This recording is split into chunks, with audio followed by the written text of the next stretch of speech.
നമസ്കാരം. പുലർകാലം പരിപാടിയിലേക്ക് ജീവന്റെ എല്ലാ പ്രിയപ്പെട്ട പ്രേക്ഷകർക്കും സുസ്വാഗതം. ഇന്ന് വളരെ ഓസ്പീഷ്യസ് ഡേ ആണ്. It's Friday.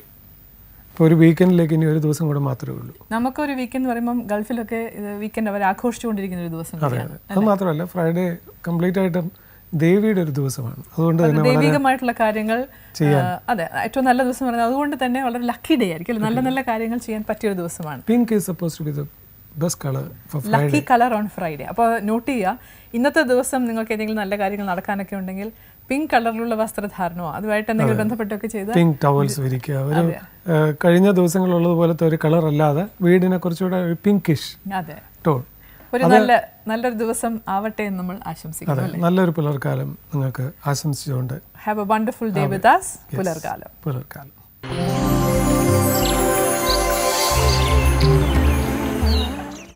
It's time for morning wish. രാവിലെ ഉണരുമ്പോൾ പ്രാർത്ഥിച്ചുകൊണ്ടാണ് നമ്മൾ എല്ലാവരും ഉണരുന്നത്. ഉണരുമ്പോൾ തന്നെ നമ്മളൊരു കാര്യം ഇങ്ങനെ മനസ്സിലാലോചിക്കും, ഇന്നത്തെ ദിവസം ഞാൻ ഇങ്ങനെ ആയിരിക്കും എന്ന്, അല്ലേ? അങ്ങനെ ഒരു നല്ല നല്ല ചിന്തകൾ വെച്ചുകൊണ്ട് നമ്മൾ തുടങ്ങുകയാണ്. അതൊരു പോസിറ്റീവ് തിങ്കിങ് എന്ന് പറയും. ഒരു പോസിറ്റീവ് തിങ്കിങ്ങിനെ കുറിച്ച് നമുക്ക് തുടങ്ങാമായിരുന്നു. എന്ത് പറയാം? പോസിറ്റീവായിട്ട് എന്ത് കാര്യങ്ങൾ ചെയ്യുകയാണെങ്കിലും I think you should have A positive thought. അതിനൊരു ഉദാഹരണം എന്ന് പറയുന്നത്, ജീവിതത്തിൽ മുന്നോട്ട് പോകണമെങ്കിൽ ഒരു വ്യക്തി ഒരു കമ്പാരിസൺ ഇല്ലാതെ ഇരിക്കുന്നത് നന്നായിരിക്കുമെന്ന് എനിക്ക് തോന്നിയിട്ടുണ്ട്. എന്ന് വെച്ച് കഴിഞ്ഞാൽ നമ്മൾ വേറൊരാളുമായിട്ട് കമ്പയർ ചെയ്യാതെ, നമ്മളിപ്പോൾ പലപ്പോഴും സ്ത്രീകളാണെങ്കിൽ അപ്പുറത്തെ വീട്ടിലെ അവൾ ഇങ്ങനെ, അല്ലെങ്കിൽ എൻ്റെ കൂടെ ജോലി ചെയ്യുന്നവൾ ഇങ്ങനെ, ഞാൻ എന്താ അങ്ങനെ ആവാത്തെ, ആ ഒരു കമ്പാരിസൺ നമ്മളെ ലൈഫിൽ താഴോട്ട് കൊണ്ടുപോകുമെന്ന് എനിക്ക് തോന്നുന്നു. അതിന് പകരം നമ്മൾ ചെയ്യേണ്ട ഒരു കാര്യം വളരെ പോസിറ്റീവായിട്ട്, ഇതാണ് ഞാൻ ഇന്ന് ചെയ്യാൻ പോകുന്നത്, എനിക്ക് ഞാൻ ഞാൻ നന്നാവും, അല്ലെങ്കിൽ ഞാൻ ഇങ്ങനെ നന്നായി സംസാരിക്കും, അല്ലെങ്കിൽ ഞാൻ ഇത്ര കാര്യങ്ങൾ ഇന്ന് ചെയ്ത് തീർക്കും. അങ്ങനെ ഒരു പോസിറ്റീവ് ലെവലിൽ ഒരു കമ്പാരിസൺ ഇല്ലാതെ ചെയ്യുന്നതല്ലേ നല്ലത്. സച്ചിൻ ടെണ്ടുൽക്കർ ഒരിക്കൽ പറഞ്ഞിട്ടുണ്ട്, ജീവിതത്തിൽ അദ്ദേഹം ഒരിക്കലും അദ്ദേഹത്തെ മറ്റു ആരുമായിട്ട് കമ്പയർ ചെയ്തിട്ടില്ല. എത്ര ഉയരത്തിലെത്തിയ ഒരു മനുഷ്യനാണ്. അപ്പോൾ ആ വാക്കുകൾക്ക് വലിയ പ്രാധാന്യമുണ്ടെന്ന് എനിക്ക് തോന്നുന്നു. ശരിയാണ്. പക്ഷേ ഇതിനോട് ഒരു വേറൊരു കാര്യം പറയാനുള്ളത്, വളരെ കുഞ്ഞിലെ ചില നമ്മൾ അമ്മമ്മമാർ പറയും, നീ അപ്പുറത്തെ വീട്ടിലെ രാമനെ കണ്ടുപിടിക്കൂ, ഇപ്പുറത്തെ കേശവനെ കണ്ടുപിടിക്കൂ, ആ ആളിനെ കണ്ടില്ലേ. ചില ഭാര്യമാർ പറയും, ചേട്ടാ നിങ്ങളിതാ നോക്കൂ, അദ്ദേഹത്തിനെ കണ്ടുപഠിക്കൂ. അദ്ദേഹത്തിനെ കണ്ടു പഠിക്കണ്ട, അതിനെ നമ്മുടെ ജീവിതത്തിൽ വളരെ പോസിറ്റീവായിട്ട് ഇംപ്ലിമെന്റ് ചെയ്യാനായിട്ടാണ് അവർ പറയുന്നത്. അതുപോലെ ജീവിക്കാനല്ല, അതുപോലെ ആകാൻ ആർക്കും പറ്റില്ല. ഒരാൾക്ക് ഒരാളുടെ ലൈഫായിട്ട് ഒരിക്കലും പറ്റില്ല. നമ്മൾ ഒരാളെ കണ്ടു കഴിഞ്ഞാൽ ആ കമ്പാരിസണിനെ നമ്മുടെ ലൈഫിൽ ഇനിയുള്ള ജീവിതത്തിൽ ഇംപ്ലിമെന്റ് ചെയ്യാൻ ശ്രമിച്ചാൽ അതും പോസിറ്റീവ് ആവും. It will lead to a positive life. Comparison വേണമെന്നാണോ വേണ്ടെന്നാണോ പറയാം? Comparison should be very positive rather than be a stupid comparison. അങ്ങനെ വരരുത്. വേറൊരാളെ നോക്കി പഠിക്കുക എന്നുള്ളതല്ല, അദ്ദേഹത്തിന്റെ നല്ല വശങ്ങളെല്ലാം എടുത്ത് നമ്മുടേതായ ഒരു രീതിയിൽ ജീവിക്കുക. ഒരു മിറർ ഇമേജ് പോലെ നമുക്ക് ഒരിക്കലും ഒരു കാര്യവും ചെയ്യാൻ പറ്റില്ല എന്നാണ് ഞാൻ വിചാരിച്ചുള്ളത്. ആ രീതിയിൽ comparison should not be encourage എന്നുള്ളത്. കമ്പാരിസൺ വരുമ്പോൾ നമുക്ക് ഭയങ്കരമായിട്ട് നമ്മൾ ലെവൽ താഴെ പോകും. നമ്മുടെ ഒരിക്കലും ആ കമ്പാരിസൺ നടത്തുന്ന ആളുമായിട്ട് നമുക്ക് ഒരിക്കലും പൊങ്ങാൻ പറ്റില്ല. അതല്ല, അതൊരു അളവുകോലാക്കേണ്ട കാര്യമില്ല. ഓരോരുത്തർക്കും ഓരോ ഫാക്കൽറ്റിയാണെന്ന് തോന്നുന്നു ലൈഫിൽ. അപ്പോൾ നമുക്ക് മുന്നേറണമെങ്കിൽ നമ്മുടെ ഒരു ത്വര വേണം. ഞാൻ മുന്നോട്ട് വരും, ഞാൻ ഇങ്ങനെയൊക്കെ നല്ലത് ചെയ്യും, ഞാൻ ഇത്ര കാര്യങ്ങൾ മുന്നോട്ട് പോയി ഞാൻ ചെയ്തിരിക്കും എന്നുള്ളൊരു കൺവിക്ഷനാണ് ലൈഫിൽ വേണ്ടത്. അല്ലാതെ ഒരാൾക്കാണ് ഞാൻ അതുപോലെ ഞാൻ ഇതുപോലെ എന്ന് പറഞ്ഞാൽ എങ്ങും എത്താത്ത ഒരു ലെവലിലേക്ക് നമ്മൾ പോകുന്നത്. പക്ഷേ ഒരു റോൾ മോഡൽ എന്ന് പറയുന്നത് അവർ വന്നിട്ടുള്ള നേട്ടങ്ങൾ, അവരുടെ കഷ്ടപ്പാടുകൾ, അതൊക്കെ കണ്ട് അതാണ് രാജേട്ടൻ പറഞ്ഞത്. ഏറ്റവും പോസിറ്റീവായിട്ട് അതിനെ മനസ്സിലാക്കി നമ്മൾ ചിലപ്പോൾ പറയും, നമ്മളുടെ അച്ഛൻ്റെ ആ ഒരു ഹെറിഡിറ്ററി ഇതിലുള്ള അദ്ദേഹത്തിനെ കണ്ടുപഠിക്കുന്ന ചില നല്ല ക്വാളിറ്റീസ് എടുത്ത് ഉപയോഗിക്കുകയാണെങ്കിൽ ചിലർ പറയും ആ അച്ഛൻ്റെ മകൻ തന്നെയാണത്. ക്വാളിറ്റീസ് മതി. ചിലർക്ക് ബാഡ് ക്വാളിറ്റീസും കാണും, നല്ല ക്വാളിറ്റീസും കാണും. You use positively the best qualities what you get from others. അത് ആരുടെ നിന്നായാലും, പാവപ്പെട്ടവൻ്റെ ആയിരുന്നാലും ശരി, ഒരു വലിയ പണക്കാരൻ്റെ ആയിരുന്നാലും വളരെ ശരിയാണ്. പഠിക്കാൻ ഒരു നല്ല മനസ്സ് വേണം, തിരുത്താൻ ഒരു നല്ല മനസ്സ് വേണം, ആക്സെപ്റ്റൻസിന് ഒരു നല്ല മനസ്സ് വേണം. അപ്പോൾ വളരെ പോസിറ്റീവ് തിങ്കിങ്ങോടുകൂടി ഒരു നല്ല രീതിയിൽ ഒരു നല്ല ദിവസം ആശംസിച്ചുകൊണ്ട് ഞങ്ങൾ തുടരും. ഇന്നത്തെ പുലർക്കാലം പോസിറ്റീവ് ചിന്തകളോടെ ആരംഭിക്കാം.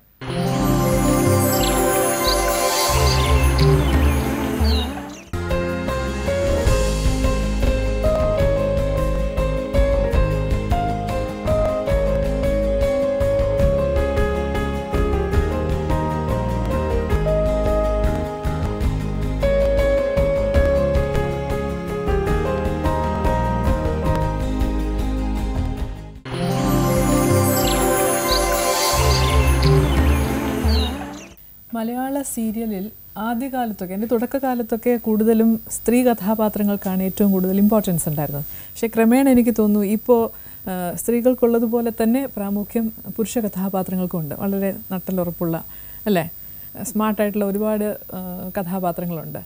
ഈ ജനറേഷനിൽ ഈ സമയത്തെ ഏറ്റവും വലിയ സെൻസേഷൻ എന്ന് തന്നെ വിശേഷിപ്പിക്കാവുന്ന ഒരു നടനെയാണ് നമുക്ക് കിട്ടിയിരിക്കുന്നത്. ഒരുമാതിരിപ്പെട്ട ഈ സീരിയൽ കാണുന്ന എല്ലാ ചെറുപ്പക്കാരികളുടെയും ഹാർട്ട് ത്രോബായിട്ടുള്ള റിച്ചാർഡിനെ സ്നേഹപൂർവ്വം സ്വാഗതം ചെയ്യുന്നു. പുലർകാലത്തിലേക്ക് റിച്ചാർഡിന് സ്വാഗതം. റിച്ചാർഡ് എന്നുള്ള പേര് ഞാൻ ശരിക്കും പറഞ്ഞു കഴിഞ്ഞാൽ പട്ടികയിൽ കേട്ടപ്പോൾ തന്നെ ഒരു ലിസ്റ്റപ്പ് ചെയ്തപ്പം ഒരു ഹോളിവുഡ് എഫക്റ്റാണ്. ക്രിക്കറ്ററല്ലേ വിവിൻ റിച്ചാർഡ്? റിച്ചാർഡ്സ് ഭയങ്കര ഫേമസ് ആയിട്ടുള്ള ആൾക്കാരെല്ലാരും റിച്ചാർഡ് എന്നുള്ള പേരാണ് അറിഞ്ഞിട്ട പേരാണല്ലേ റിച്ചാർഡ്? ഫുൾ നെയിം എന്താണ്? NJ stands for Niravathurumbil Jose Antony. Very good. മൊത്തത്തിൽ റിച്ചാർഡിന് ഒരു വലിയ ഫാൻഷിപ്പ് ഉണ്ടെന്ന് അറിയാമോ? ഒരുപാട് പെൺകുട്ടികളുടെ രോമാഞ്ചമാണ്. അതൊരു എളിമയല്ലേ? സ്വന്തമായിട്ട് കുറച്ചൊക്കെ അറിയാം. കുറച്ചൊക്കെ അറിയാം. കുറച്ചൊക്കെ ഇഷ്ടമാണ് പിള്ളേർക്ക്.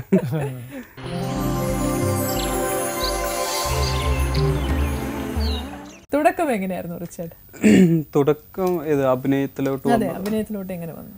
ഞാൻ പഠിത്തമൊക്കെ കഴിഞ്ഞ സമയത്ത് എനിക്ക് ഏറ്റവും ഇഷ്ടമുള്ളൊരു ഫീൽഡ് എന്ന് പറയുന്നത് ആക്ടിങ് ഫീൽഡായിരുന്നു. പക്ഷെ എനിക്ക് പഠിക്കുന്ന കാലത്തൊന്നും അതൊന്നും പ്രകടിപ്പിക്കാനോ അതിനുള്ളൊരു ഗട്ട്സ് ഒന്നും എനിക്കുണ്ടായിരുന്നില്ല. പിന്നെ ക്രമേണ നമ്മുടെ ഉള്ളിൽ ഞാൻ പഠിക്കുന്ന കാലത്ത് അങ്ങനെ സ്റ്റേജിൽ കയറി പെർഫോം ചെയ്യുന്ന ഒരു ആളൊന്നും അല്ലായിരുന്നു. എന്താ പഠിച്ചത്? ഞാൻ ഡിഗ്രി ആയിരുന്നു, ആലുവയിലായിരുന്നു പഠിച്ചത്.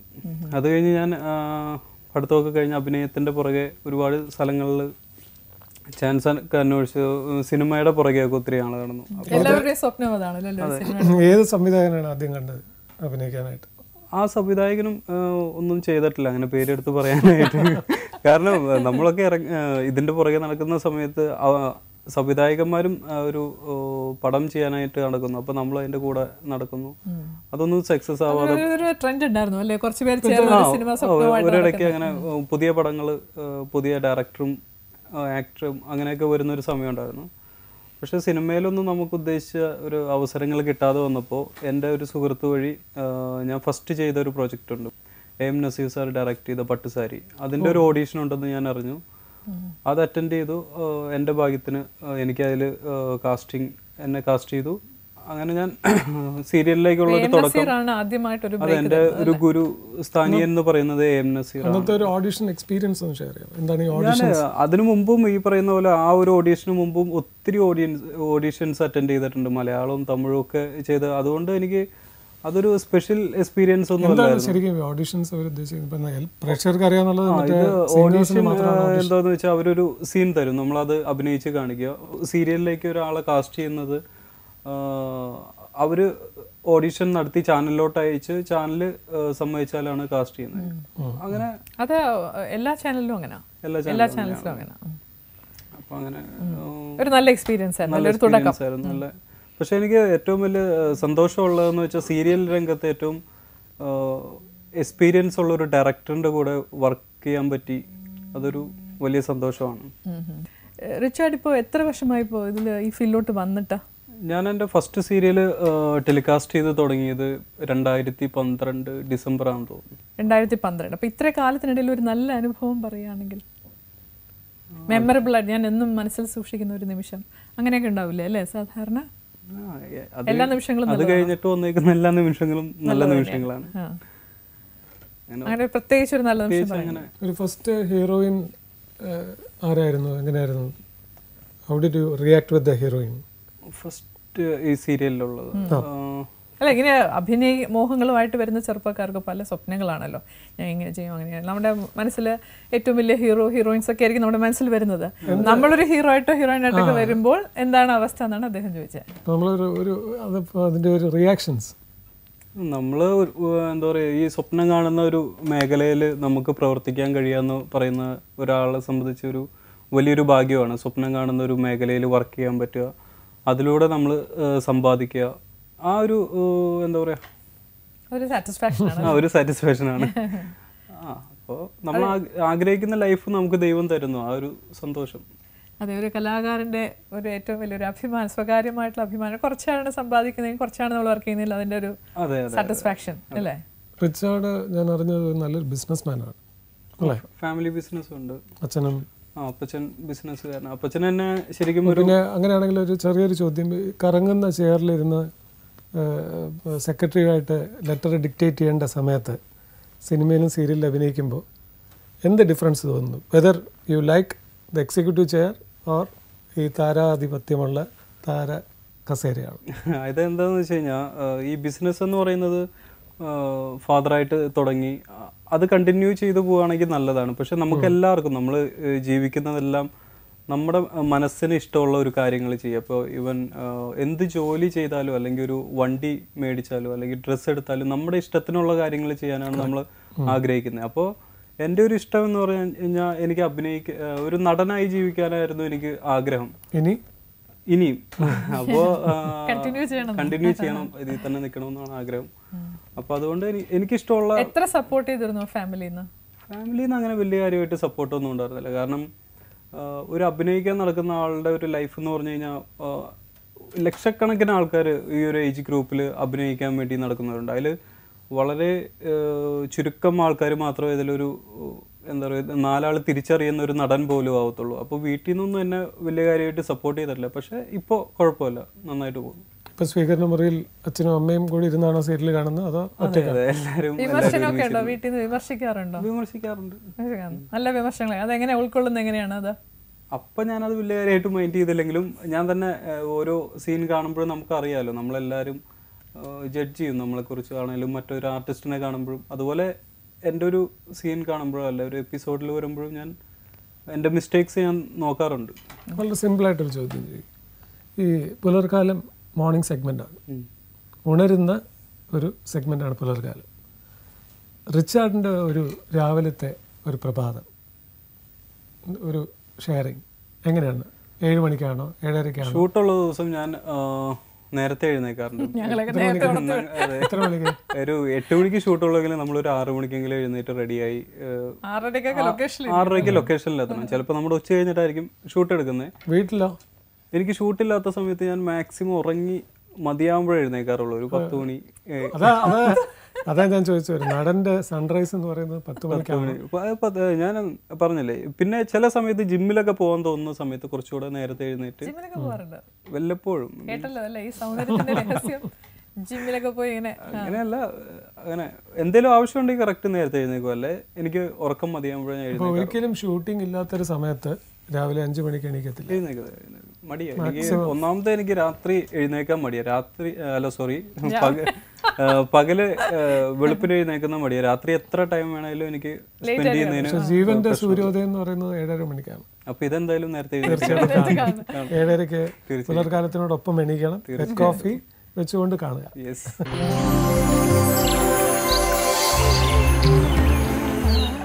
ഇന്ന് നാം ഒരുപാട്, കേരളം എന്നല്ല ഇന്ത്യയിൽ എവിടെ പോയാലും കാണുന്നത് ഡയബറ്റിക്, പ്രഷർ, കൊളസ്ട്രോൾ തുടങ്ങി ഒരുപാട് അസുഖങ്ങൾക്കും ഈ മരുന്ന് വാരിക്കൂരി കഴിക്കുന്ന പേഷ്യൻസ് ആണ്. അതിനൊരു പ്രായമൊന്നും ഒരു പരിധിയില്ലെന്നോ, ചെറിയ പിള്ളേർക്ക് വലിയ ആൾക്കാർക്ക് വരെ. അത് അവരുടെ ഒരു ഭക്ഷണക്രമം കൊണ്ടോ ലൈഫ് സ്റ്റൈൽ കൊണ്ടോ ഉണ്ടാകുന്ന ടീനേജിന്റെ ഇപ്പോഴത്തെ ഫുഡ് ഈറ്റിംഗ് ഹാബിറ്റ്സ്. അതിൽ ഏറ്റവും കൂടുതൽ മുന്നിൽ നിൽക്കുന്നത് എനിക്കൊന്ന് ഡയബറ്റീസും പ്രഷറും ഒക്കെ ആയിരിക്കും. പ്രഷർ ഉള്ള വ്യക്തികൾ ശ്രദ്ധിക്കേണ്ട ഒരു കാര്യമാണ് നമ്മൾ പറയാൻ പോകുന്നത്. അതായത് നിങ്ങളുടെ വീട്ടിൽ തന്നെ ഇപ്പം ഈ പറയുന്ന പോലെ ലേഡീസിൻ്റെ സബ്ജക്റ്റ് ആണെങ്കിലും നമ്മൾ തന്നെ, ആണുങ്ങൾ തന്നെ അസുഖം ഉണ്ടെങ്കിൽ അത് സ്വയം ചെയ്യാവുന്ന കാര്യമാണ്. ഫ്രിഡ്ജിൽ നിന്നും കുറച്ച് കേർഡ് എടുക്കുക, പൊട്ടിട്ട് മിക്സി നന്നായിട്ട് കടഞ്ഞെടുക്കുക. കാരണം പണ്ടൊക്കെ ആണെങ്കിൽ മത്തുണ്ടായിരുന്നു, ഇപ്പം മത്തില്ല, അതുകൊണ്ടാണ് സൗണ്ട് ഉണ്ടാക്കിയത്. മിക്സിയിലിട്ട് നന്നായിട്ട് സ്റ്റെർ ചെയ്യുക, എന്നിട്ട് കുറച്ച് വെള്ളം ആഡ് ചെയ്യുക. ആഡ് ചെയ്തിട്ട് നന്നായിട്ട് തണുപ്പിക്കുക. തണുപ്പിച്ചതിന് ശേഷം പിന്നെ എന്തെങ്കിലും ആഡ് ചെയ്യണോ? ഒന്നും ആഡ് ചെയ്യാൻ പാടില്ല. ഉപ്പിടാതെ അത് തണുപ്പിച്ച് വെച്ചിട്ട് വെറും വയറ്റത്ത് ഉപ്പിടണമെന്ന്. ഉപ്പിട്ട് കഴിഞ്ഞാൽ പ്രഷർ വീണ്ടും കൂടും. അതുകൊണ്ട് ഉപ്പിടാതെ നല്ല ഒരു ഗ്ലാസ് മോര്. അപ്പോൾ മനസ്സിലായി കാണുമല്ലോ, പ്രഷറുള്ള വ്യക്തികൾ കഴിക്കേണ്ടതാണ്. പ്രഷറുള്ള വ്യക്തികൾ ശ്രദ്ധിക്കുക, കടഞ്ഞ മോര് തണുപ്പിച്ച് ഉപ്പ് കൂടാതെ വെറും വയറ്റിൽ രാവിലെ കഴിക്കുകയാണെങ്കിൽ പ്രഷർ കുറയും എന്നാണ് പറയുന്നത്. ട്രൈ ചെയ്ത് നോക്കാം. ഓക്കെ. മറ്റേ ഈ പ്രഷർ പേഷ്യൻസിന് മാത്രമല്ല ഈ കാര്യം, ഇനി പഠിക്കാൻ ട്രൈ. കാരണം രാവിലെ ഇപ്പോഴത്തെ നല്ല ചൂടുള്ള സിറ്റുവേഷനാണ്. വളരെ ചൂട് കൂടി ക്ലൈമറ്റ് ഭയങ്കരമായിട്ട് ചൂടായിട്ടിരിക്കുന്ന സമയമാണ്. നിങ്ങൾക്ക് വീട്ടിലുള്ള ആർക്ക് വേണമെങ്കിലും മോർണിംഗിൽ ഇത് ട്രൈ ചെയ്യാവുന്നതാണ്. It's good. ഞങ്ങൾ ഇത് ട്രൈ ചെയ്തു, നിങ്ങൾക്കും ട്രൈ ചെയ്യാം.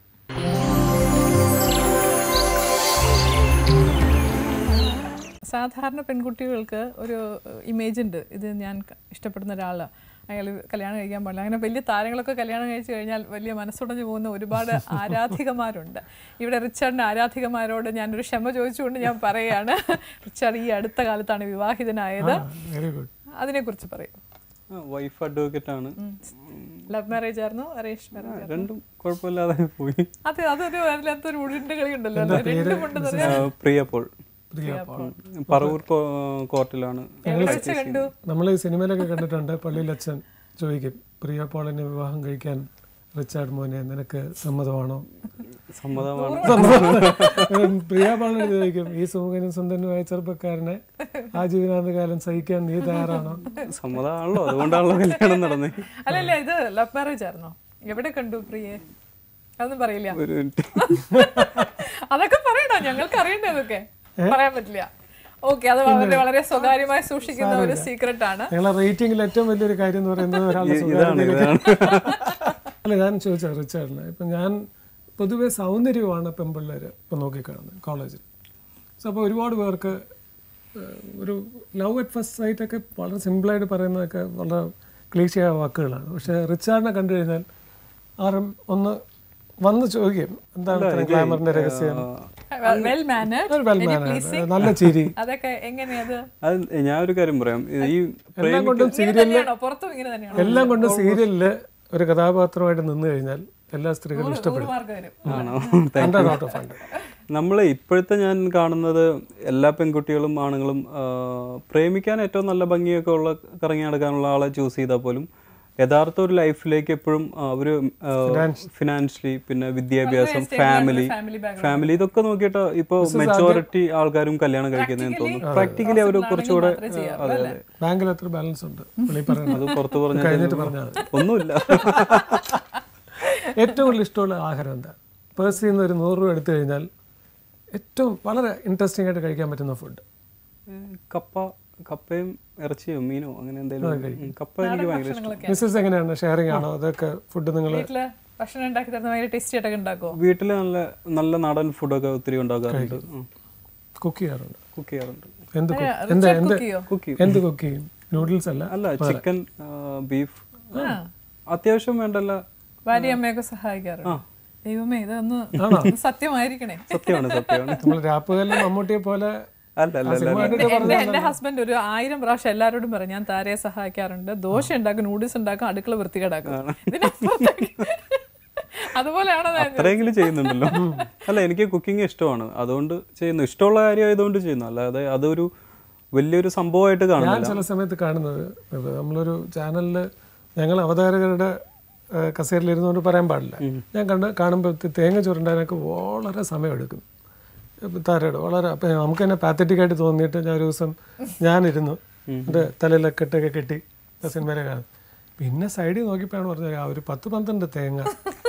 പിന്നെ അതെൻ്റെ ഒരു ജോലിയായിട്ട് മാറി.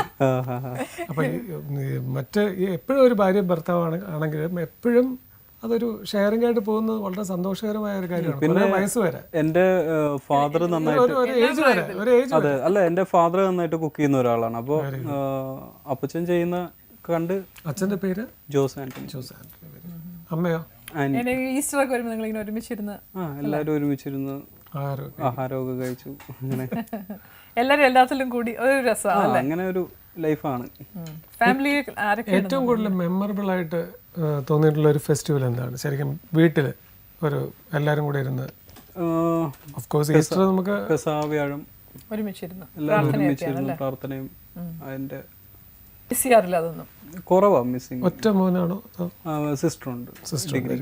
പഠിക്കാൻ കലാകാരിയാണോ? അല്ല, പഠിക്കുന്നു. അവൾ കലാകാരി ആണെന്നൊക്കെ പറഞ്ഞാൽ സപ്പോർട്ട് ചെയ്യോ? അങ്ങനെ പറയത്തില്ല.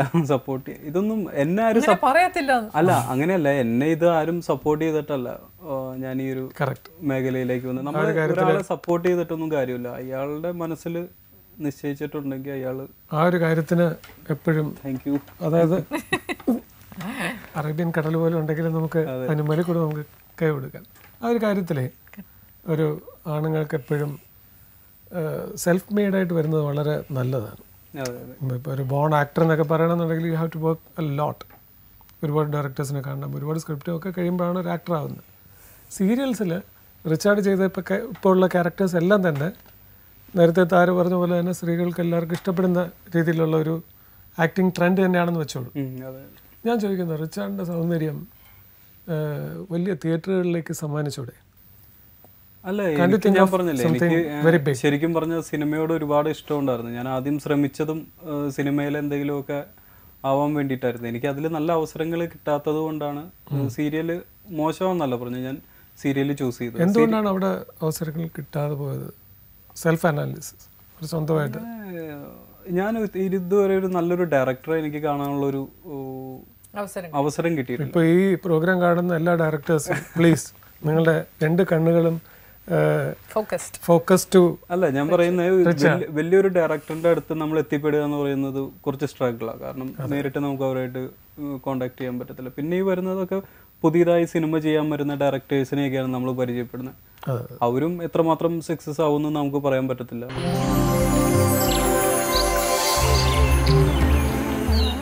ഇന്ന് മനുഷ്യൻ്റെ ഏറ്റവും വലിയൊരു പ്രശ്നമെന്ന് പറയുന്നത് റോഡിലൂടെ വണ്ടി ഓടിക്കുമ്പോൾ അവൻ വളരെ സ്ട്രെസ്ഡ് ഔട്ടാണെന്ന് എനിക്ക് തോന്നിയിട്ടുണ്ട്. അല്ലേ? Night travel. അതെ, അതിലേക്കാണ് നമ്മൾ വരുന്നത്.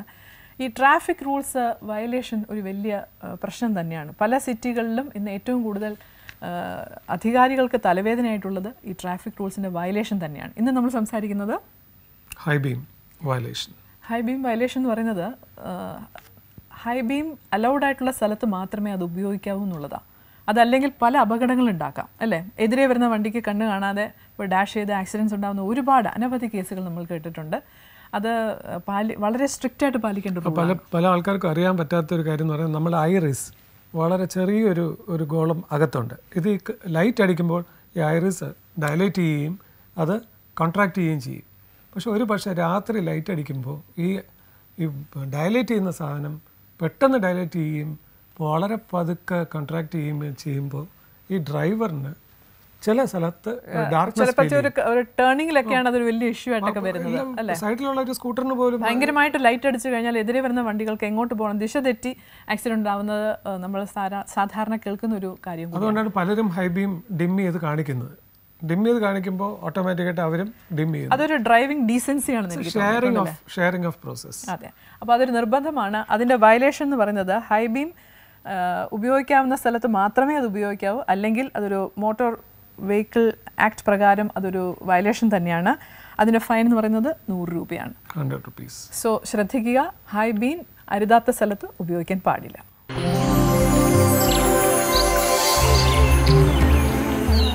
ഇപ്പോൾ നടന്മാർ തന്നെ പ്രൊഡക്ഷനും നടന്മാർ തന്നെ ഡയറക്റ്റ് ചെയ്യുന്ന ഒരു കാലഘട്ടം വന്നു. Shall we expect Richard to direct and produce one of the leading movies? രണ്ടും ഉണ്ടാവാൻ ചാൻസ് ഇല്ല. ഡയറക്ഷൻ താല്പര്യമില്ല. ഡയറക്ഷൻ അതിനുള്ള കഴിവ് എനിക്കില്ലെന്ന് തോന്നുന്നു.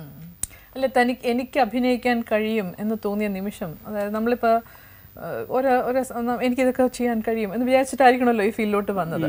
അതെങ്ങനെ തിരിച്ചറിഞ്ഞു എന്ന് പറയാമോ? ശരിക്കും പറഞ്ഞു കഴിഞ്ഞാൽ ഞാൻ ചെറുപ്പം തുടങ്ങി ഒത്തിരി മൂവീസ് കാണും. നമ്മളൊരു കാലഘട്ടത്തിലൊരു ആണുങ്ങളെ സംബന്ധിച്ചിടത്തോളം അവരുടെ, എനിക്ക് തോന്നുന്നു ഒരു 100 ആണുങ്ങളുണ്ടെങ്കിൽ അതിൽ ഒരു 98% ആണുങ്ങൾക്കും സിനിമയിൽ അഭിനയിക്കാനാണ് ആഗ്രഹം. കാരണം അതിൻ്റെ ഒരു ഫാൻറ്റസി ലൈഫാണത്.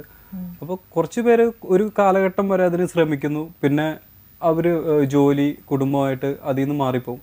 ചിലർ കുറച്ച് ആൾക്കാർ മാത്രം അതിൽ സ്റ്റിക്ക് ഓൺ ചെയ്യത്തുള്ളൂ.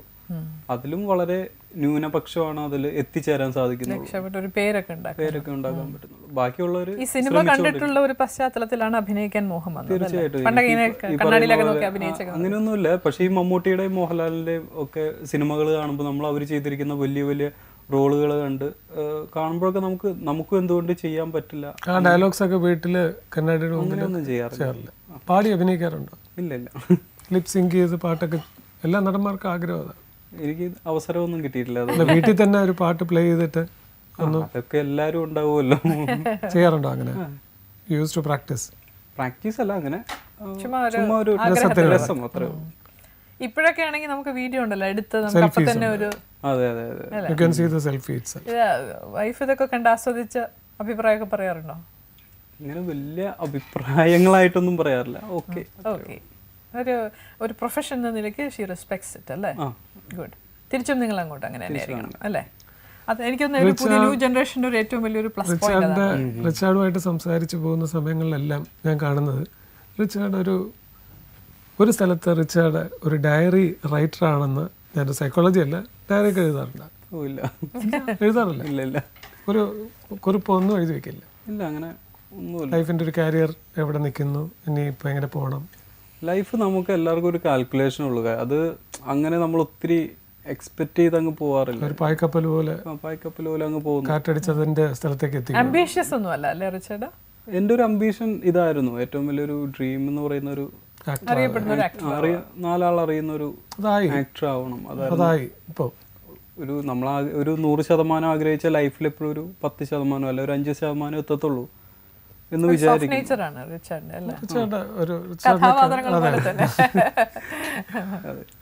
അപ്പൊ എനിക്ക് തോന്നുന്നു ഈ കാസ്റ്റ് ചെയ്ത സംവിധായകർ നല്ല ദീർഘവീക്ഷണം ഉള്ളവരാണ്. ഇതുപോലത്തെ നമ്മൾ കാണുന്ന കഥാപാത്രങ്ങൾ ഇങ്ങനെയാണോ എന്ന് പലരും ചിന്തിക്കും. കണ്ടോ, റിച്ചാർഡിന്റെ ഒരു സ്വഭാവം വെച്ചിട്ട് റിച്ചാർഡ് ചെയ്ത ക്യാരക്ടറായിട്ട് വളരെ ബന്ധമുണ്ടെന്ന് എനിക്ക് തോന്നുന്നു. ലൈഫിൽ റിച്ചാർഡ് ഒരു ഹ്യൂമറസ് പേഴ്സൺ ആണോ അതോ ഷോർട്ട് ടെമ്പേർഡ് ആണോ അതോ വളരെ നമ്മൾ ഈ പറയുന്ന പോലെ അവാർഡ് പടത്തിലേക്ക് നായകനെ പോലെ വളരെ ഡിപ്പെൻസ്. എൻ്റെ ഫ്രണ്ട് സർക്കിളിൽ പോയി കഴിഞ്ഞാൽ ഞാൻ ഭയങ്കര ആക്റ്റീവ് ആണ്. Why are not active here? ഞങ്ങളൊക്കെ നല്ല ഇത് കുറച്ചുകൂടെ മുതിർന്ന ഫ്രണ്ട്സ് ആണ്. അയ്യോ,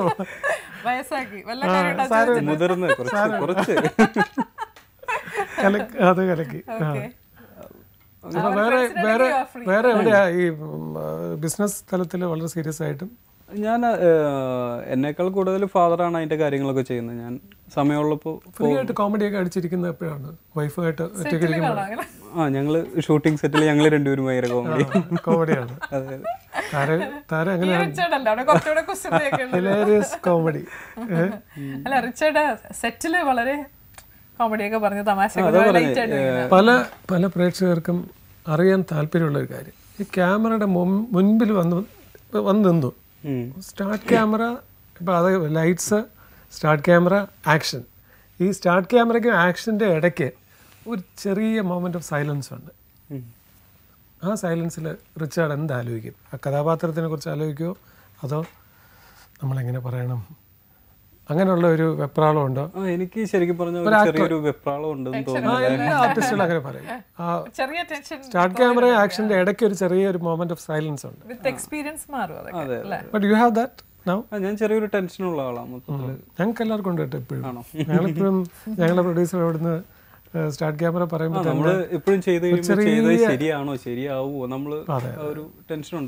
അത് വളർന്നു വരുന്ന ഒരു കലാകാരന് മാത്രമേ ഉണ്ടാവുകയുള്ളൂ. ഈ ഫീൽഡിൽ എന്തെങ്കിലും ആകണമെന്ന് തീരുമാനിച്ച് ഇറങ്ങുന്നവർക്ക് മാത്രമേ അതുണ്ടാകത്തുള്ളൂ. നിങ്ങൾ നോക്കിക്കോളൂ, അതൊന്നും ആവണമെന്ന് ആഗ്രഹമില്ലാത്തവരാണെങ്കിൽ സ്റ്റാർട്ടായാലും ക്യാമറ ആയാലും ലൈറ്റ് ആയാലും ആക്ഷൻ ആയാലും അയാൾ റെഡി ആയിട്ട് എങ്ങനെ നിൽക്കും. Is ready for everything, no fear. ഒരു ചാവേർ പട പോലെ നിൽക്കും.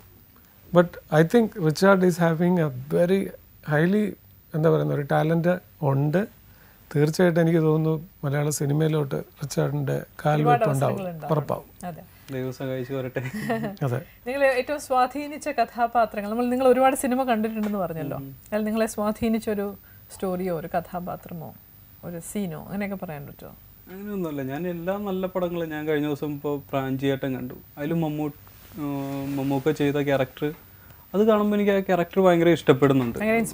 ഭയങ്കര നമുക്ക് ഓരോ അതുപോലെ ബെസ്റ്റ് ആക്ടറിൽ അദ്ദേഹം ചെയ്ത ക്യാരക്ടർ, ലാലേട്ടൻ്റെ നല്ല നല്ല ക്യാരക്ടേഴ്സ് കാണുമ്പോൾ, അങ്ങനെ ഓരോ ഫിലിംസ് കാണുമ്പോൾ, അല്ലാതെ ഒരു ക്യാരക്ടറോ അല്ലെങ്കിൽ ഒരു സീൻ. ഒരു കാലഘട്ടത്തിൽ അങ്ങനെയായിരുന്നു അല്ലേ മലയാള സിനിമയിൽ കുറേ കഥാപാത്രങ്ങൾ ഇപ്പോഴും നമുക്കിങ്ങനെ ഓർത്ത ഒരു നൊസ്റ്റാൾജിക് ആവാൻ പറ്റുന്ന, അങ്ങനെ ഇപ്പോൾ ഉണ്ടോ എന്നൊന്നും സംശയിക്കേണ്ടിയിരിക്കണം അല്ലേ? ഇപ്പോൾ ഒരു മൊത്തത്തിലൊരു പടമാണ്. അന്നൊക്കെ ആണെങ്കിൽ ഒരു ഡയലോഗ്, ഒരു സീന്, അല്ലെങ്കിൽ ഒരു ആക്ടറിന്റെ ഒരു 2-3 മിനിറ്റത്തെ പെർഫോമൻസ് എന്നൊക്കെ പറയുന്നത്, കിരീടത്തിലെ മോഹൻലാൽ ലാസ്റ്റ് ആ ക്ലൈമാക്സിൽ വന്ന് പറയുന്നതൊക്കെ എനിക്ക് തോന്നുന്നു ഒരിക്കലും ഒരു കാലത്തും ആരും മറക്കത്തില്ല അല്ലേ? പിന്നെ എനിക്ക് തോന്നുന്നു പണ്ടത്തെ കുറേ നാൾ മുമ്പ് വരെ ഒരു പുതിയൊരു നായകൻ വന്നു കഴിഞ്ഞാൽ ആ നായകന്റെ പേരെല്ലാം നമുക്കറിയാൻ പറ്റും. ഇപ്പോൾ വരുന്ന സിനിമകളിൽ 10 നായകന്മാരുണ്ടാവും, 10ഉം ഓൾമോസ്റ്റ് ഒരുപോലെ നായകൻ മാത്രമല്ല നായികമാരും അതെ.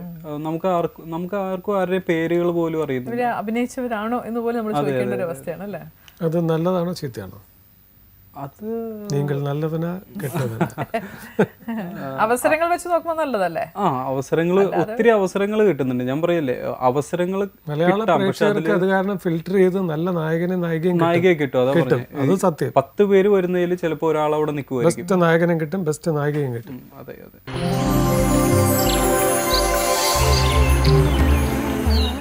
റിച്ചാർഡിന്റെ ശരിക്കും വേറൊരു വശം ഞാൻ ചോദിക്കാൻ വെച്ചിരുന്നത്, തോക്കെടുത്തുള്ള അഭിനയവും അതോ ലോകവുമായിട്ടുള്ള രീതിയിൽ അഭിനയിക്കുന്നതിലാണോ താല്പര്യം? അത് വളരെ ഫാമിലി അറ്റ്മോസ്ഫിയറിലുള്ള ഒരു സിനിമ, അതായത് നേരത്തെ പറഞ്ഞ പോലെ തനിയാവർത്തനത്തിൽ മമ്മൂട്ടിയൊക്കെ ചെയ്തതുപോലെയും വളരെ സിമ്പിളായിട്ടുള്ള ജനങ്ങൾക്ക് എന്ന് ഓർമ്മ നിൽക്കുന്ന ക്യാരക്ടേഴ്സ്, അതാണോ താല്പര്യം? അതോ ബോളിവുഡ് സ്റ്റൈലിൽ തോക്കൊക്കെ എടുത്ത് ഒരു കുതിരയിൽ നിന്ന് ചാടി ജീപ്പിൽ നിന്ന് ചാടി കുതിരയിലും പിന്നെ അവിടെ നിന്ന് ചാടി ഹെലികോപ്റ്റർ വഴി ചാടി മേളിൽ പോയി അവിടെ അത് ഈ പറയുന്ന അമാനുഷികമായ ഓരോ സിനിമകൾ കാണുമ്പോൾ നമുക്ക് ഈ മഹദീരയൊക്കെ കാണുമ്പോൾ അതുപോലത്തെ ഒരു ക്യാരക്ടർ നമുക്ക് ഭയങ്കര സ്വപ്നമായിരിക്കും. അതേസമയം ഇതുപോലെ ഇപ്പൊ പറഞ്ഞ ക്യാരക്ടർ അമാനുഷികം അല്ലാത്ത ക്യാരക്ടർ കാണുമ്പോൾ ആ ക്യാരക്ടറിനോട് നമുക്കൊരു ഇഷ്ടം തോന്നും. ഏതാ കൂടുതൽ താല്പര്യം? എല്ലാം നമുക്ക് ഇഷ്ടമാണ്. നമുക്ക് പറയുന്ന ഓരോ ക്യാരക്ടറും നമുക്ക് ദൈവം സഹായിച്ച് കിട്ടുന്ന ക്യാരക്ടേഴ്സ് എല്ലാം ചെയ്യാം. ഇപ്പോൾ അങ്ങനെയാണല്ലേ ഞാൻ ചോദിക്കണ വെച്ചാൽ നിങ്ങൾ ഇനി ചൂസ് ചെയ്യാറുണ്ടോ? എനിക്ക് ഇന്ന ക്യാരക്ടർ ഞാൻ ചെയ്യുള്ളൂ, അങ്ങനെയൊന്നുമില്ല. സീരിയലില് മാഡത്തിന് അറിയാലോ, നമുക്ക് അങ്ങനെ ഒത്തിരി ഞാനൊക്കെ ചൂസ് ചെയ്യാറുണ്ട്. ചൂസ് ചെയ്താൽ പോലും ആ ക്യാരക്ടറിന്റെ ലെവൽ എങ്ങനെയായിരിക്കും എഴുതി വരുമ്പോഴല്ലേ അറിയാം. ചൂസ് ചെയ്യുമ്പോഴത്തേക്ക് വീട്ടിൽ ഇരിക്കേണ്ടി വരും എന്ന് പറയുന്നത് സത്യമാണ്. തീർച്ചയായിട്ടും അതൊരു പരിധി ഒരു സത്യമാണ്. നമ്മളൊരു പൊസിഷൻ എത്തുന്നത് വരെ നമ്മൾ വളരെ ചൂസ് ചെയ്ത് ഞാൻ പോസിറ്റീവ് ക്യാരക്ടേഴ്സേ ചെയ്യുള്ളൂ അല്ലെങ്കിൽ നെഗറ്റീവേ ചെയ്യുള്ളൂ എന്നെങ്കിലും പറയാം നമുക്ക്. അല്ല, എന്നെ വിളിക്കുന്നതെല്ലാം പോസിറ്റീവ് അല്ല, എന്നെ വിളിച്ചേക്കുന്ന കൂടുതലും പോസിറ്റീവ് ക്യാരക്ടേഴ്സ് ചെയ്യാനായിട്ട്. എനിക്ക് നെഗറ്റീവ് ക്യാരക്ടേഴ്സ് ചെയ്യുന്നത് ഇഷ്ടമാണ്. അവസരം കിട്ടിയാൽ ചെയ്യും. റിച്ചാർഡിന്റെ ശരിക്കും പറഞ്ഞ നമ്മളിപ്പോൾ പൊതുവെ പല കാര്യങ്ങളും സംസാരിച്ചു. റിച്ചാർഡിന്റെ ഹോബീസ് എന്തൊക്കെയാണ്? ശരിക്കും പറഞ്ഞു കഴിഞ്ഞാൽ എല്ലാ ആക്ടേഴ്സിനും ഒരു ഹോബി ഉണ്ടാവും. ഹോബി എന്ന് പറഞ്ഞാൽ അത് ചോദിക്കാൻ കാരണം എന്താണെന്നറിയോ? കഴിഞ്ഞ ദിവസം മമ്മൂക്ക ഇങ്ങനെ പറഞ്ഞു, അദ്ദേഹം ജയറാമും കൂടി ഒരുപാട് സൈക്ലിങ്ങിന് പോവാറുണ്ട് രാവിലെ. അതാണ് ആരോഗ്യത്തിന്റെ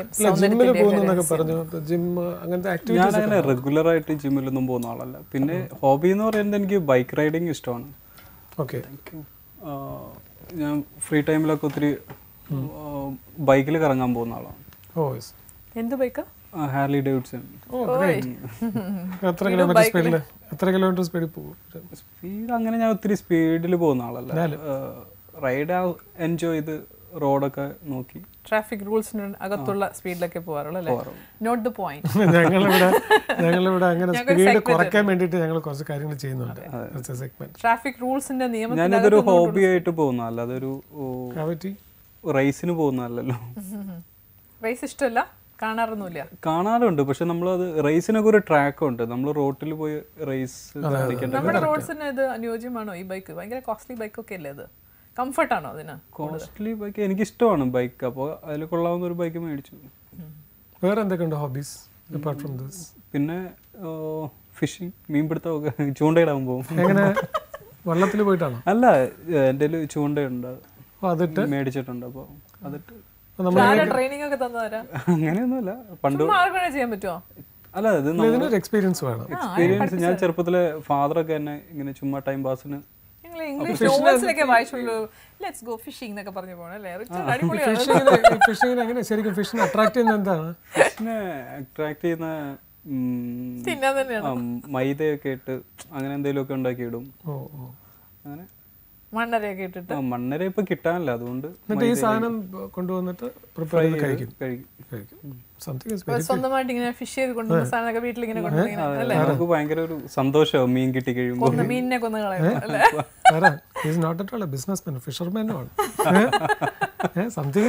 അല്ലല്ല, ശരിക്കും ഒരു വെസ്റ്റേൺ കൾച്ചറാണ് ഈ ഫിഷിങ്ങിനൊക്കെ പോവുക. നമ്മള് പോയി കഴിഞ്ഞാൽ ഭയങ്കര ഒരു രസമാണ്. പ്രത്യേക ഡ്രസ് കോഡൊക്കെ ഉണ്ട്, ചുമ്മാ മറ്റേ നിക്കറൊക്കെ ഇട്ട് പോകുന്ന കൂടുതലാണല്ലോ.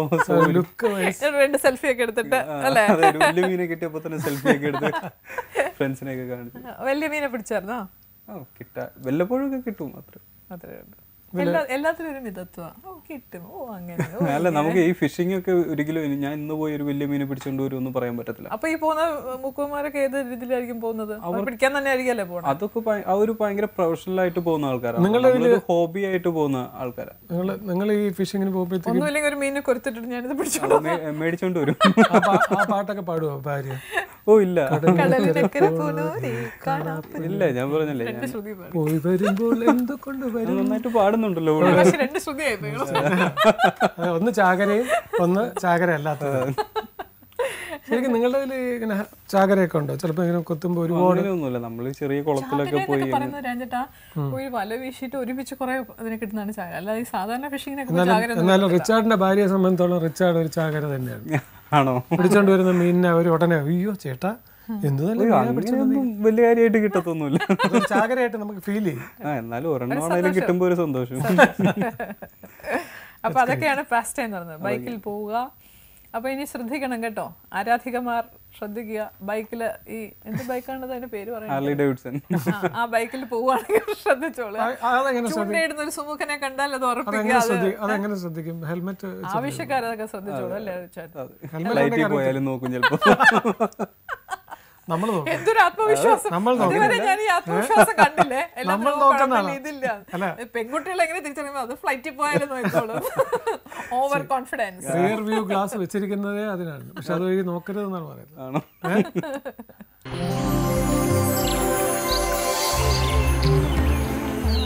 ഫ്രണ്ട്സിനെ കുറിച്ച് എന്താ അഭിപ്രായം? നല്ല ഫ്രണ്ട്ലി ഫ്രണ്ട്സ്? ഞാൻ പുതിയ ഒത്തിരി ഫ്രണ്ട്സ് ഉണ്ടാക്കി പോകുന്ന ഒരാളല്ല.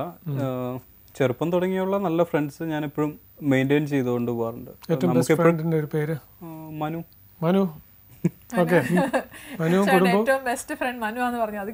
എന്നെ കൂടുതൽ സഹിക്കുന്നവന്. ഞാൻ പറയുന്നത് നമ്മുടെ ഒരു ഫ്രണ്ട് എന്ന് പറഞ്ഞു കഴിഞ്ഞാൽ നമ്മുടെ ഒരു 80% നല്ലതും നമ്മുടെ മോശവും അഡ്ജസ്റ്റ് ചെയ്തു പോകുന്ന ഒരാളായിരിക്കും. ഞാനിപ്പോ ആ കാറ്റഗറിയിൽ ഭാര്യ ഒരിക്കലും വരത്തില്ലേ?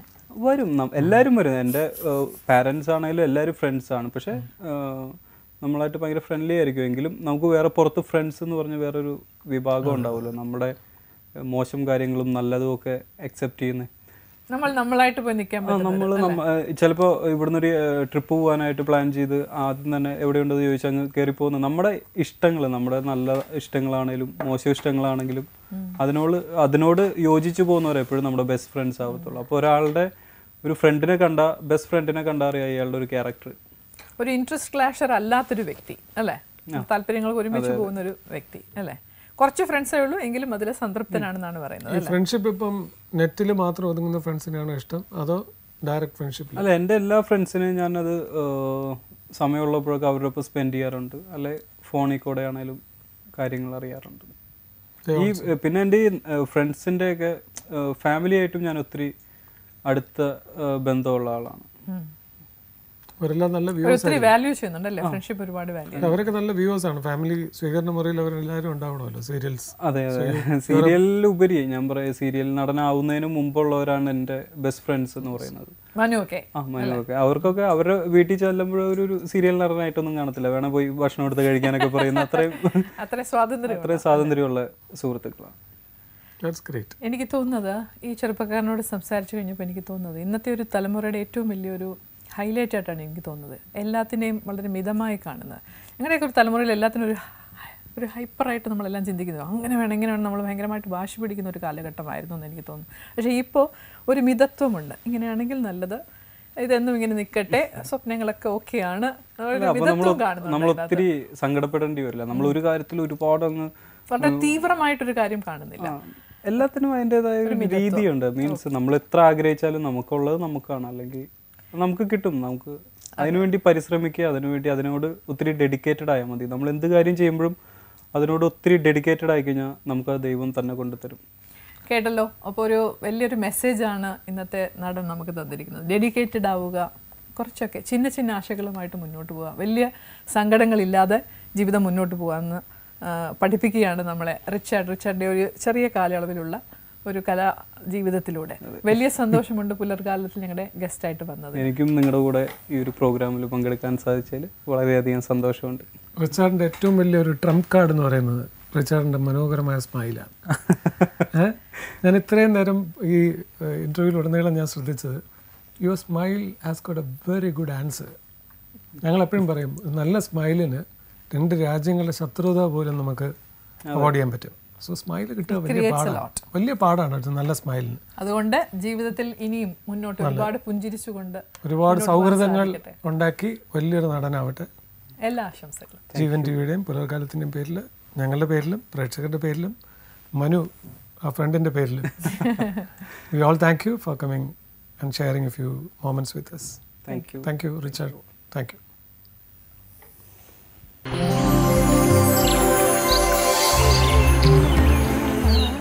ഇനി പ്രേക്ഷകർക്കുള്ള ചോദ്യമാണ്. വളരെ ഇൻട്രസ്റ്റിംഗ് ആയിട്ട് നിങ്ങൾ ഈ എപ്പിസോഡ് മുഴുവനും നിങ്ങൾ കണ്ടു എന്ന് ഞങ്ങൾ വിശ്വസിക്കുന്നു. അത് ആ വിശ്വാസം കറക്റ്റാണെങ്കിൽ ചില എന്താ പറയുന്ന പ്രേക്ഷകരുടെ ശരിയായ ഉത്തരങ്ങൾ ഞങ്ങൾ പ്രതീക്ഷിക്കുന്നുണ്ട്. ചോദ്യം എന്താണ്? ചോദ്യം ഇതാണ്, വളരെ സിമ്പിളായിരുന്നു. റിച്ചാർഡിനോട് ഞാൻ ചോദിച്ചു, ഫിഷിങ്ങിന് പോകുമ്പോൾ ഫിഷിനെ അട്രാക്ട് ചെയ്യാൻ പറ്റുന്ന ഒരു സാധനം, ഒരു ഇൻഗ്രീഡിയൻറ്റ് എന്തിട്ടാണ് ഫിഷിനെ അട്രാക്ട് ചെയ്യുന്നതെന്ന് ചോദിച്ചു. ഞാൻ മണ്ണരാന്ന് പറഞ്ഞപ്പോൾ അതൊന്നും ഇപ്പോൾ കിട്ടാനില്ല എന്ന് പറഞ്ഞു. അപ്പോൾ അതിന് ഉപയോഗിക്കുന്ന ഒരു സാധനം പറഞ്ഞു, അത് എന്താണ് എന്നുള്ളതാണ്. വളരെ സിമ്പിളാണ്. നിങ്ങൾ ആരും ബ്രെയിൻ പുകഞ്ഞൊന്നും ആലോചിക്കേണ്ട കാര്യമൊന്നുമില്ല. ഇന്ത്യയുടെ വലിയ ക്യൂസ് പ്രോഗ്രാമോ ചോദ്യങ്ങളൊന്നും അല്ല നമ്മൾ ചോദിച്ചിട്ടുള്ളത്. വളരെ സിമ്പിൾ. ആ ഫിഷിനെ റിച്ചാർഡ് എന്ത് ഇട്ടാണ് അട്രാക്ട് ചെയ്തത്? പ്രേക്ഷകർക്കുള്ള ആ ചോദ്യം നിങ്ങൾ ശ്രദ്ധിച്ച് കാണുമല്ലോ. ഇനി പ്രേക്ഷകർക്കുള്ള അടുത്ത ഒരു സെഗ്മെന്റ് കൂടി ഉണ്ട് ഈ പുലർക്കാലത്ത്. നിങ്ങൾ ഈ എപ്പിസോഡ് കണ്ടാൽ നിങ്ങൾ മനസ്സിലായി കാണും, ഒരുപാട് സെൽഫി പോപ്പപ്പ് ചെയ്തിട്ടുണ്ട്. അതിനകത്തുനിന്നൊരു ബെസ്റ്റ് സെൽഫി ഞങ്ങൾ തിരഞ്ഞെടുക്കുകയാണ്. ഇന്നത്തെ ബെസ്റ്റ് സെൽഫി ഇതാണ്. സെൽഫി എന്ന് ചോദിക്കുമ്പോൾ അവർക്കും എന്താണെന്നുള്ളൊരു ആകാംക്ഷയുണ്ട്. നിങ്ങളുടെ വീട്ടിലെ അടുക്കള, സ്വീകരണ മുറി, നല്ല ഫങ്ഷൻസ്, അതായത് ബർത്ത്ഡേ, എന്ത് തന്നെ ആയിക്കോട്ടെ, ഒരു അമ്പലത്തിൽ പോകുമ്പോഴത്തേക്കുള്ള ഡ്രസ്സോ എന്തായിരുന്നാലും, which ever you find that you are glamorous, please click A selfie. എന്നിട്ട് ഈ ടി വിയുടെ താഴെ ത്രൂഔട്ട് ഞങ്ങൾ സ്ക്രോളിൽ കാണിച്ചിട്ടുണ്ട് ഇത് അയക്കേണ്ട വിധം, എവിടെയാണ് അയക്കേണ്ടത്, എങ്ങനെയാണ് അയക്കേണ്ടത് എന്നുള്ളത്. ഈ സെൽഫി ഞങ്ങൾക്ക് അയച്ചു തരികയാണെങ്കിൽ അതിൽ നിന്ന് തിരഞ്ഞെടുക്കുന്ന ഡെയിലി ഒരു സെൽഫി. ഇന്ന് തിരഞ്ഞെടുത്തിരിക്കുന്നത് ആരെയാണ് നമുക്ക് നോക്കാം. ഓക്കെ, കണ്ടല്ലോ, ഇതാണ് ഇന്നത്തെ selfie of the day. Super അല്ലേ? സെൽഫി ഓഫ് ദി ഡേ മാത്രമല്ല, സെൽഫി ഒരു വീക്കില് സെൽഫി ഉണ്ടാവും. ഈ എല്ലാ സെൽഫീസിൽ നമ്മൾ വീക്കിൽ നിന്ന് ഒരാളെ തിരഞ്ഞെടുക്കും. അത് മാത്രമല്ല എല്ലാ ചോദ്യങ്ങളും 4 വീക്ക് കഴിയുമ്പോൾ ഒരു മാസത്തെ. ഈ സെൽഫികൾ മാത്രമല്ല, നമ്മൾ ചോദിച്ച ചോദ്യങ്ങളിൽ നിന്ന് ആൻസർ പറഞ്ഞ എല്ലാവരിൽ നിന്നും അല്ലേ ഒരു നറുക്കെടുക്കുന്ന ഒരു ബമ്പർ പ്രൈസ് ഉണ്ട് എല്ലാ മാസവും. എന്താണ് സമ്മാനം? ഓഫ് കോഴ്സ് അത് വേറെ ഒന്നും പറയേണ്ട കാര്യമില്ല. ബിക്കോസ് സോമതീരം ആയുർവേദിക് ബീച്ച് റിസോർട്ടിന്റെ ഒരു സ്റ്റേ ദാറ്റ് ഈസ് കൺഫേംഡ് ഒരു ബമ്പർ പ്രൈസ് ആണ്. സോ തീർച്ചയായും നിങ്ങളുടെ ഉത്തരങ്ങൾ ഞങ്ങളെ അറിയിക്കുക, അതുപോലെ സെൽഫീസ് അയക്കുക, സമ്മാനങ്ങൾ നേടുക. ഒരിക്കൽ കൂടി പ്രേക്ഷകരുടെ അടുത്ത് പറയുന്നത്, ഈ പ്രോഗ്രാം ഉടനീളം നിങ്ങൾ കാണുന്നതിനോടൊപ്പം കൈ നിറയെ സമ്മാനങ്ങളുണ്ട്. പ്രത്യേകിച്ചും താഴെ കാണുന്ന സ്ക്രോള്, പോപ്പപ്സ് എല്ലാം ശ്രദ്ധിക്കുക. അഡ്രസ്സൊക്കെ അതിനകത്തുണ്ട്. നിങ്ങൾ അയക്കേണ്ട എല്ലാ രീതികളും ഞങ്ങൾ അതിനോട് സ്ക്രോൾ ചെയ്യുന്നുണ്ട്. അപ്പോൾ പുലർക്കാലം അതെ, ഞങ്ങളൊരു നല്ലൊരു ചേരുവയുമായിട്ടാണ് എല്ലാ ദിവസവും നിങ്ങളുടെ മുന്നിൽ വരുന്നത്. ആദ്യം തൊട്ട് 7:30 മുതൽ 8:30 വരെ മിസ് ചെയ്യാണ്ട് എല്ലാ സെഗ്മെൻറ്റ്സും കാണുക. നിങ്ങൾക്ക് വളരെ എൻ്റർടൈനിങ് ആയിട്ടുള്ള, ഇൻഫർമേഷൻസ് ഉള്ള, ടിപ്സ് ഉള്ള, വണ്ടർഫുൾ ആയിട്ടുള്ള ഒരു ദിവസമാണ് സമ്മാനിച്ചെന്ന് ഞങ്ങൾ വിശ്വസിക്കുന്നു. പുലർക്കാലം നാളെ കൃത്യം 7:30 കാണാൻ മറക്കരുത്. ഞങ്ങളോടൊപ്പം ഉണ്ടാവണം. Have A good day.